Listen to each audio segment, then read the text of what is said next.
আমার মনে হয় আসলে ডে বাই ডে যা হচ্ছে, প্রিয়তমা দিয়ে ভালোবাসা শুরু করেছে, তুফান দিয়ে তুফানের মতো উড়িয়ে দিয়েছে, রাজকুমার দিয়ে সকলের মাঝে মন জয় করেছে, বরবাদ তো অলরেডি মেয়েরা বরবাদ হয়ে গেছে, আশা করি ছেলেরাও বরবাদ হয়ে গেছে, তাণ্ডব কিছু একটা হবে।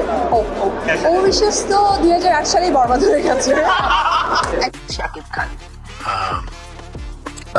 24 বছর ধরে আপনার কেরিয়ার, আপনি এই অভিনয় জগৎকে অনেক কিছু দিয়ে, মানে চলচ্চিত্র জগৎকে অনেক কিছু দিয়ে যাচ্ছেন, এটা নিয়ে কারোর সন্দেহ নাই।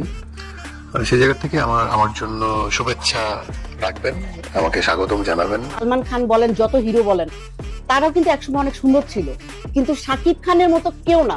বলিউড বলেন আর হলিউড বলেন আর যত আমেরিকা, লন্ডন, জাপান, যত যে জ্যাকি চ্যান, ম্যাকি চ্যান যা বলেন, এর ধারে কাছেও আসতে পারবে না। যদি শাকিব খানের কোনো মুভির মধ্যে একটা পাই, আইটেম সঙ্গে সুযোগ পাই, তাহলে অবশ্যই করব। আপনাদের মাধ্যমে জানিয়ে দিলাম। সিরিয়াসলি, আর পরিবর্তন মানে আমি একই রকম দেখছি, আরো বেশি দেখতে ভালো হয়ে গেছে, আরো বেশি গুড লুকিং হয়ে গেছে, আর অভিনয় তো শাকিব খান, বাংলাদেশের one and only Shakib Khan.